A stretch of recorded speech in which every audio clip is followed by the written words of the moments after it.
何にも変わってねえな、お前は。何にもできねえじゃねえかよ。何にも。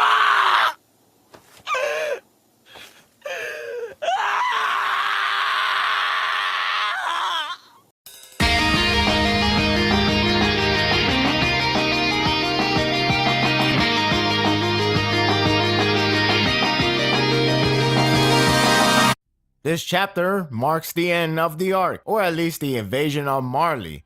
The Survey Corps are heading home with achievements that Eren would be proud of. But at what cost is the driving theme?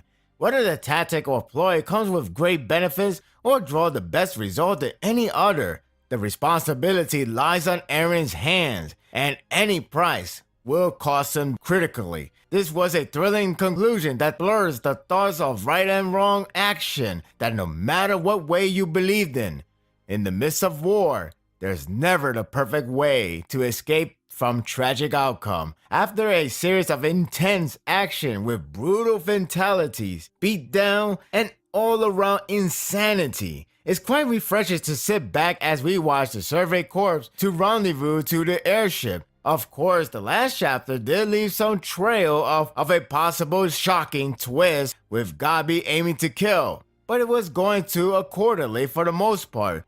The chapter was more about the shortly aftermath of the battle with character developments. It also revealed a plot twist that was long speculated, as well as a lot of consequences to be made for this effective yet suicidal plan.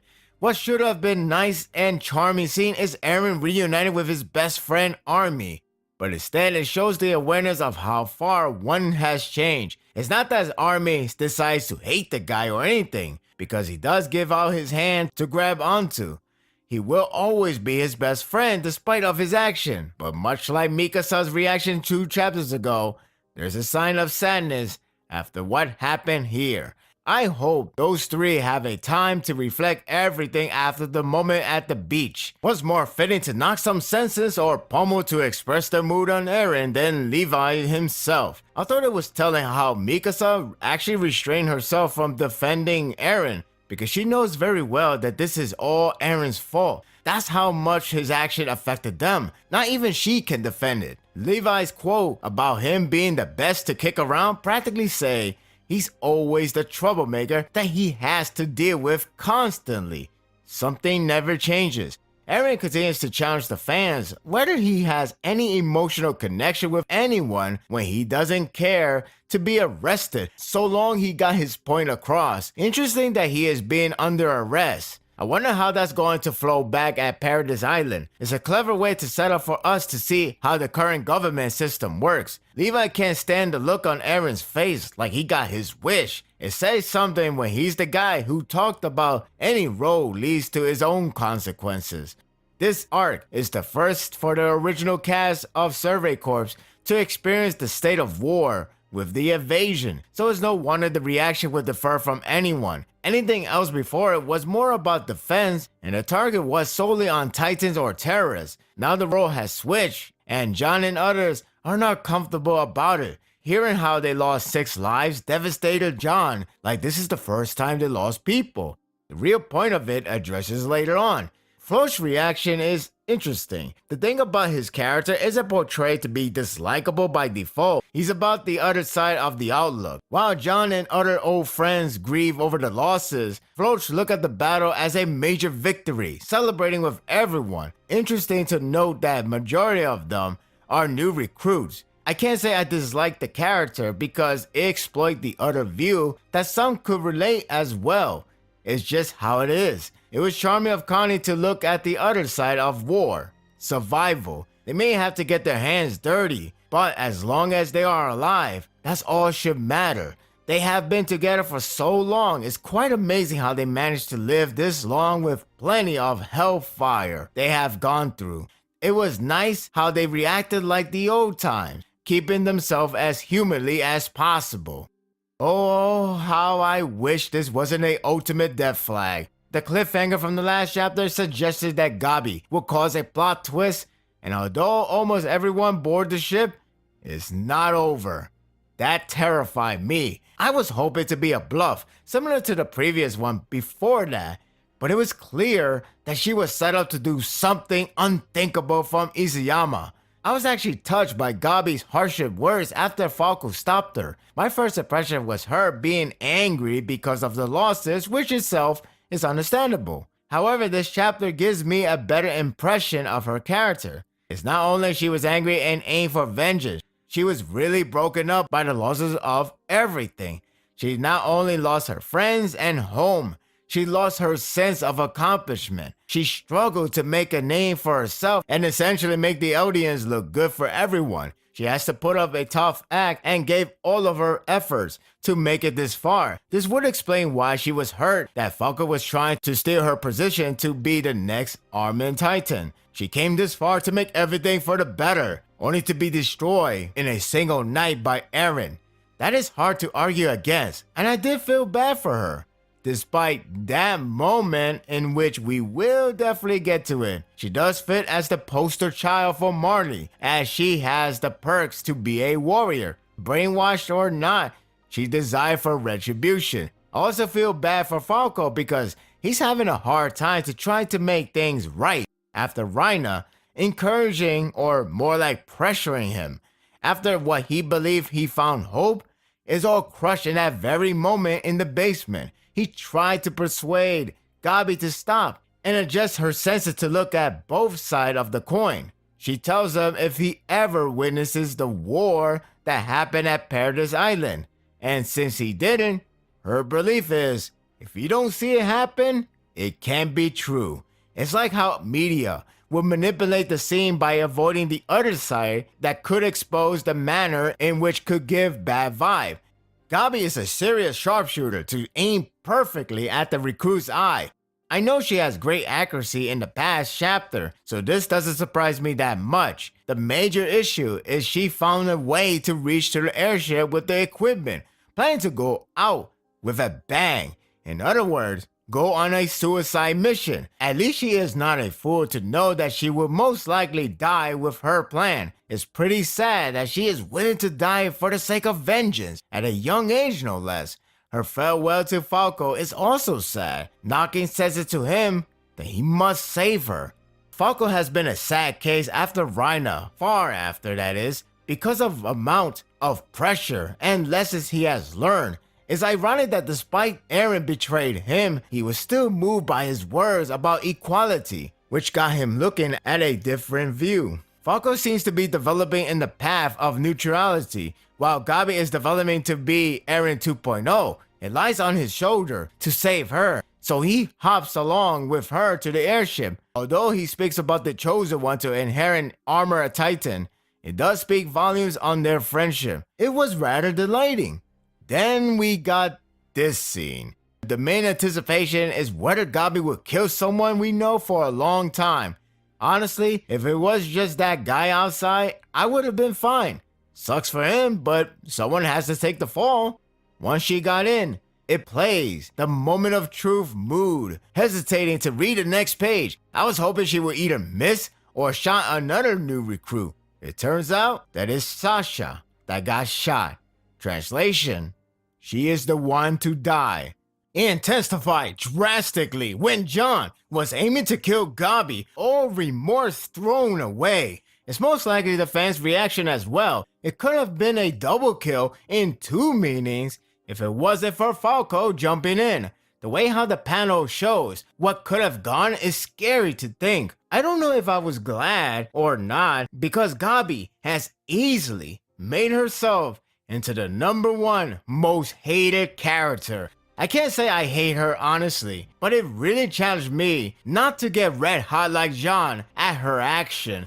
Sasha in her dying state had me shaken. I know there are series that will go out of their way to kill anyone to see fit, but this is still haunting. They're trying to save her while she speaks like she is waiting for supper. It's always disturbing when their last words reflect their personality as a whole. John trying not to panic is one I can relate so much.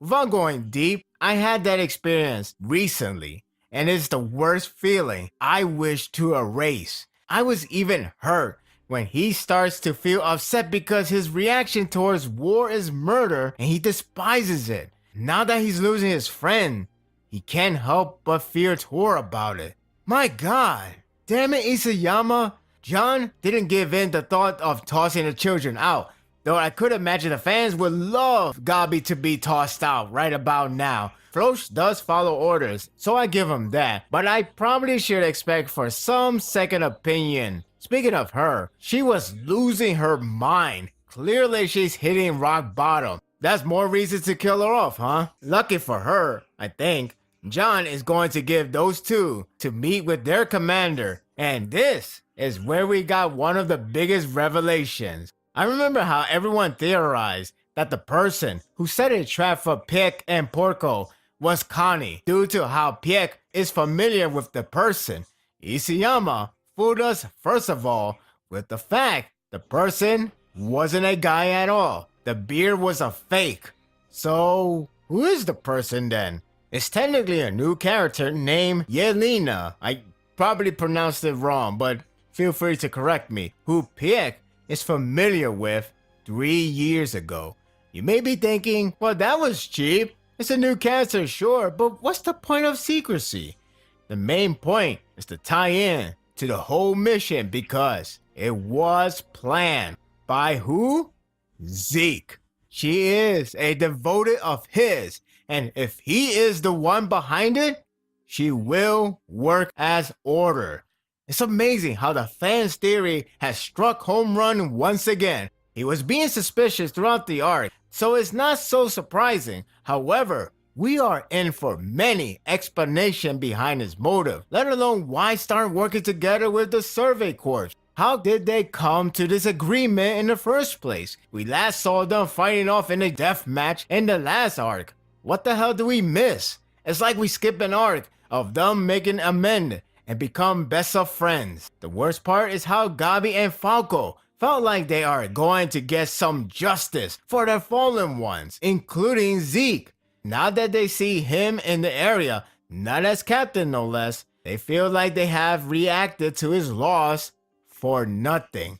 Because of everything that has happened, none of Gabi's reaction and Falco's torment would have happened. Okay, there will be a bit of it here and there, but not to this extent. This would have avoided poor Sasha getting shot. That all said, the plan wasn't going to be perfect anyway.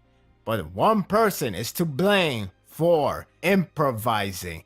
I give Zeke a credit though. At least he knows that the plan wasn't going to go perfectly anyway. There's bound to be what he calls miscalculation, and there were plenty. I do like how he reacted to Gabi and Falco to be in the airship, calling them miscalculation. It does tell you how he tried to minimize the damage as much as he can, and while going against Marley, he still cares for the people, at least those two. He had to improvise with an act that forced him to damage more than what they planned. Basically, it got to the level of a very convincing, unexpected crisis. Cart and Jaw Titans weren't supposed to get involved at all, but too bad Piek is good at sensing, which is why that part of the plan failed. It's realistic that not all outcomes will go accordingly. I also like how you can tell Levi really hates the idea of teaming up with Zeke,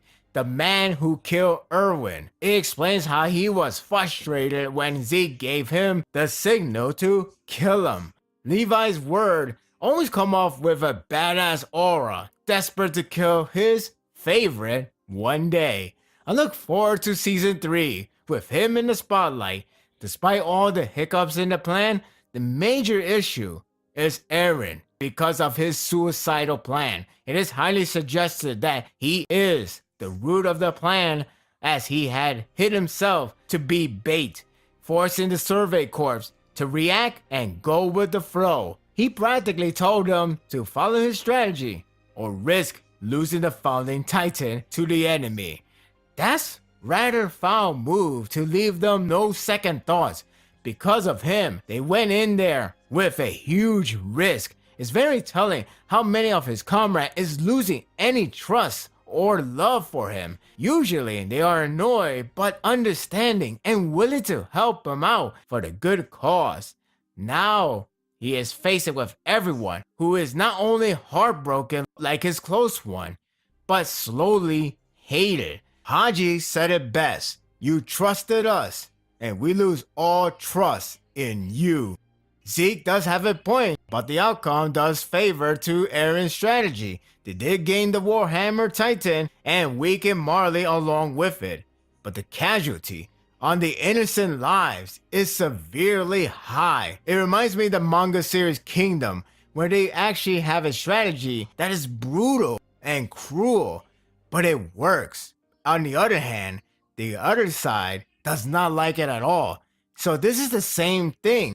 One would like it and one would despise it. If that's not a wake-up call to Eren, then the next revelation and heartbreaking news is Sasha has passed away.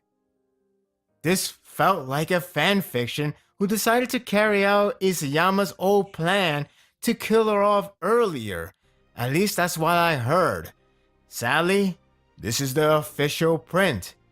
This is my wake-up call as well, because it leaves the door open for a complete dark ending. Say what you want about her status role, like a side character, but by this point, no one is safe. It was painful to see Army and Mikasa crying for her, especially Mikasa. She was indifferent towards her. It is for comical purposes, but it's still sad to know how much she cared for her. One of the most painful moments is when Eren asks Connie for her final words. Her final word is meat. As much as it is amusing to know her send-off is what describes her character, it's downright agonizing that she never really recovered to anything more. When we last saw her, she said that word, meaning there was no hope of her survival. The icing on the cake is John. Let Eren know that this is his fault to direct this moment. If it wasn't for him, the path could have gone differently. As distressing it is, I'm really glad that Eren is still human, bearing any emotional attachment to his friends and loved one. He reacted badly towards the news, now feeling the pain of unable to save a friend. The worst of all, he is responsible for her death. I can't say he would try to change for the better now, but I hope the price he must pay will give him another outlook. It may end on a depressing note, but much like the editor's note, life goes on. This was a very moving chapter that probably ended the arc, and if so, it was outstanding. The artwork is solid with captivating sequences and expressions that hit close to home. It's everything that the series represent in the emotional scale: cold, depressing, anger, sadness, and regret. It also does a brilliant job on displaying the ups and downs of their action. It will forever be arguable if Eren's strategy was the best call due to the result. Could they have done any better if Eren didn't put himself as bait? Will they still lose the same amount of lives, if not more? There is no right or wrong answer. They can only react to the choice they made. The chapter portrays the humanity of everyone's view, whether it is broken will or suffering from a loss. It may be reassuring that Eren is still human and attached to his friends. But at what cost does he have to pay to put his ambition over them? Will he pursue any further, or will he think over? Only time will tell. And that will do it for the review. I hope you enjoyed this one. What do you think of the chapter? It sure is a lot of things to think over, especially what's going to happen next. This may not be the end of the arc, or it could be the end of the arc, but let's just call it the end of the invasion. Right now, we have a lot to look forward to. If you like this and want more of this, subscribe to my channel, and my world will be yours to stay. Until next time, take care. As for Sasha, I didn't want to believe it, but it's the end. Rest in peace, Sasha, the one and only Potato Girl.